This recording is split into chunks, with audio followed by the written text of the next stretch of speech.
Hello students, in last lecture we have started our first lesson, that is basics of information technology. Under it we have studied the definition of IT, ICT, meaning of data and information, as well as the concept of computer and computer system. Today we are going to study the architecture of a computer. What is the meaning of architecture? Architecture means the plan or the uh, construction structure of the specific thing. Here we have to study the architecture of the computer. See here, you can see the picture of the computer system. You can see the various parts of the system, such as first of all here you can see monitor, then CD DVD drive, then system unit, printer, hard disk, flash memory, that is memory card or our pen drive, etc. Then USB port, mouse, CD DVD disc, keyboards, microphones, and speakers.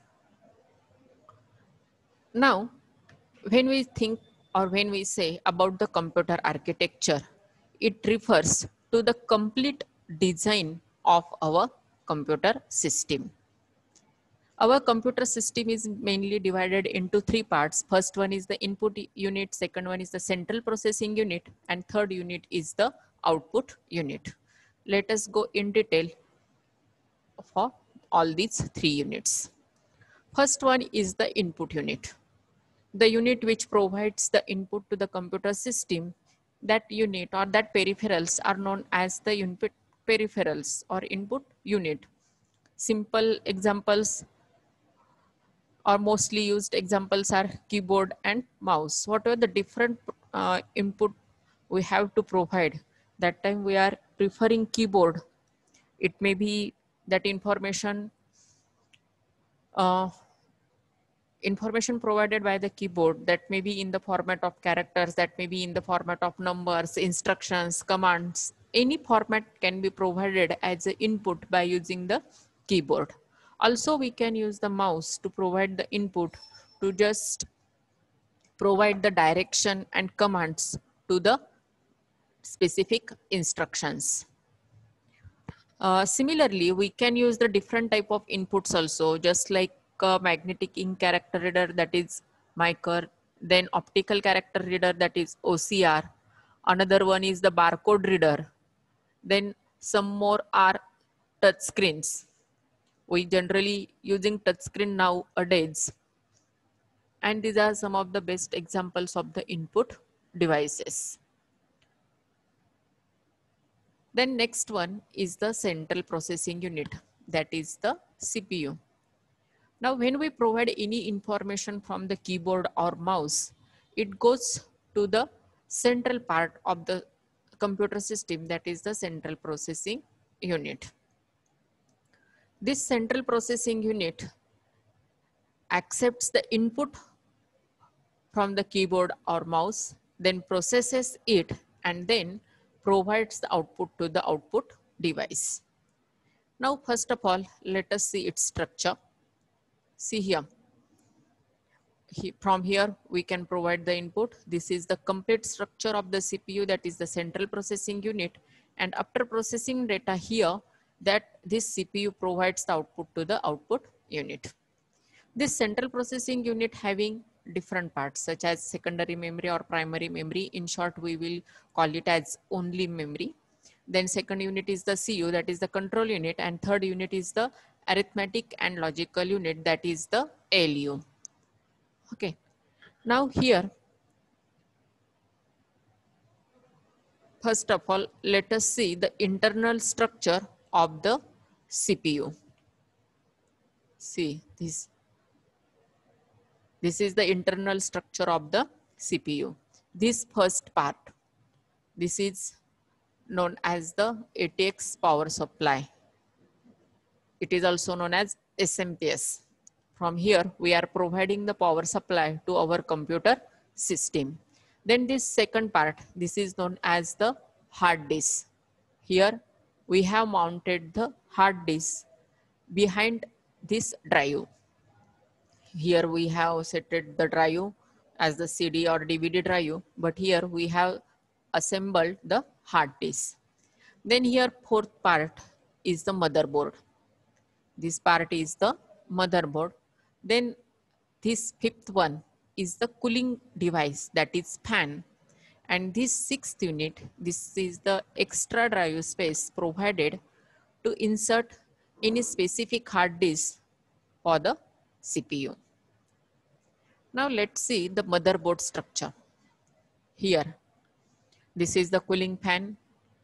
Then here we can insert RAM, then keyboard and mouse connections. Here, these are the PS2 connections. And if we are using the USB, then we can use directly these ports. Then this blue connection is to connect the monitor connection to the CPU. Monitor cable is connected through this unit to the CPU. Then these are again USB connections. This is the LAN connection. Here we are connecting the LAN cable or network cable to the CPU.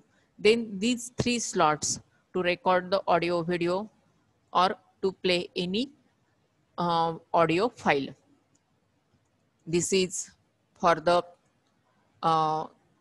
mic, this is for the speaker, and this is for the headphone. Then it also includes various structure, various capacitors. We are not going to study in detail each and everything on the motherboard. Here I am showing you just the structure of the motherboard. Let's move ahead.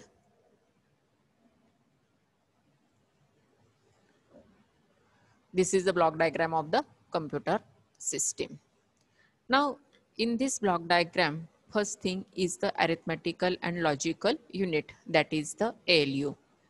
This arithmetical and logical unit performs each and every instruction received to it from the control unit and memory and processes it.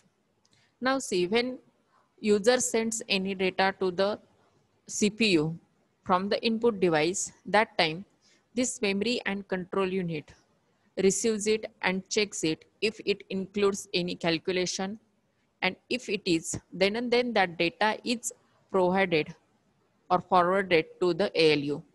ALU processes all the things and provides output to the control unit and memory, and then control unit and memory provides that data to the output device, that may be the printer or that may be the monitor. Now here, next unit is the CU, that is the control unit. Control unit controls the each and every functionality within your computer system. Whatever the different type of instructions we are providing, it controls all the input instructions as well as controls all the output instructions. It is also known as the backbone of the computer system, and somewhere it is also known as the brain of the computer system. Up to now we are saying that CPU is the brain of the computer system, but actually here control unit is work as the brain of the computer system. Then next one is the memory unit. Now this memory unit stores data temporarily or permanently depending on its type. This memory unit having two types. First type is the primary memory and second type is the secondary memory. Primary memory is the internal memory of the computer system and also known as the main memory. It holds the data and instruction on the computer until we are working on it. Now, this primary memory is again divided into types. First type is the RAM and second type is the ROM. RAM stands for random access memory. This random access memory is, we know that this is the temporary memory. It is also known as the volatile memory. When we process anything, then up to the completion of that process, this memory stores our data. And when we complete our processing, that time, this memory loses that information. The next one is the ROM, that is the read-only memory. It stands for read-only memory, it is the permanent memory of our CPU or of our computer system. It stores data permanently. Therefore, it is also known as the non-volatile memory. In case while we are processing anything and if there is power supply off, in that case whatever the data we have processed, if it is not stored, then that data we will not recover that data, as it will be only on RAM. But if we have stored that data on the hard disk, that means on the ROM, then we can also recover that data anytime, though the power supply is off. Therefore, this ROM is also known as the non-volatile memory. Then another type of memory is the secondary memory. It is the external memory. Primary memory is the main memory or internal memory, and secondary memory is the external memory, and it is used to store the huge amount of different type of programs and information. This secondary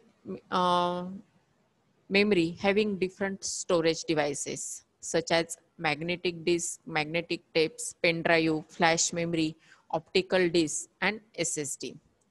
Let's see more details of this secondary memory.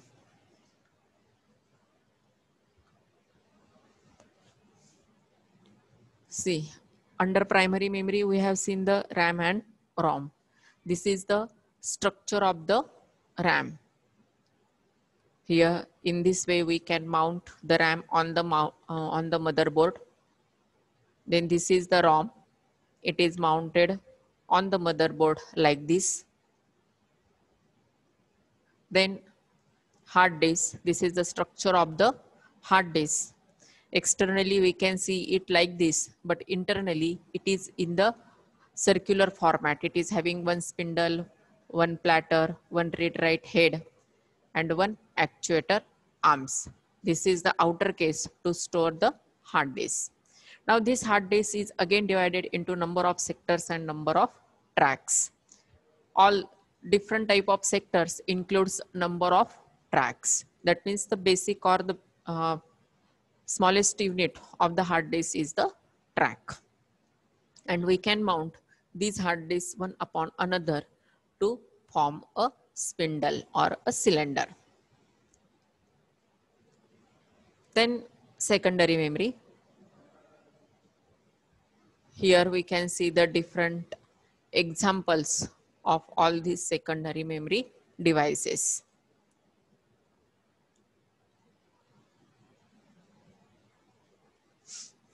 Okay.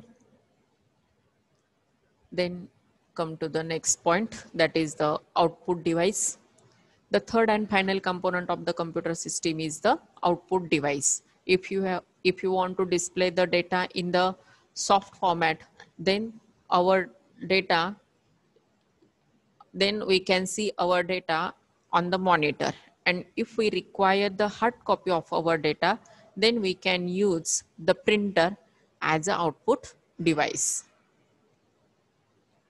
Now, just now we have seen the different parts of the computer system, that is the input device, memory, and output device.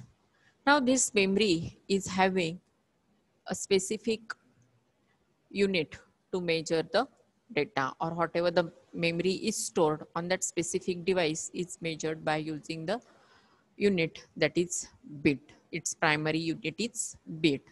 Then as its memory increases, memory size increases, its units are also going to change.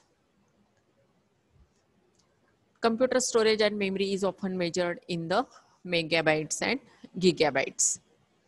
Its basic unit is the bit. It is in the binary format. It holds only two values, 0 and 1. The next one is the nibble. It includes 4 bits of data, just like 1001 or 1011 or 1000 or 1111. Such type of combination of 4 bits is known as the nibble. The next one is the byte.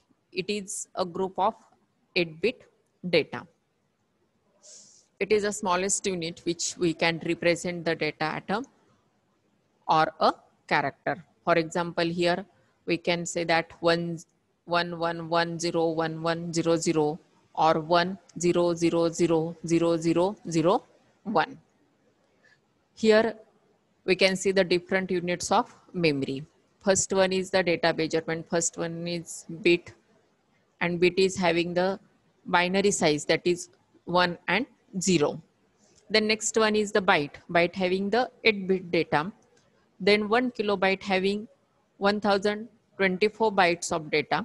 Then 1 megabyte having 1024 kilobytes of data, and 1 gigabyte having 1024 megabytes of data. Then 1 terabyte having 1024 gigabytes of data, and 1 petabyte having 1024 terabytes of data. And one more is 1 exabyte, which include 1024 petabytes of data. Actually, currently we are using up to the gigabytes, but in industry, mostly petabyte or terabyte is required. Okay.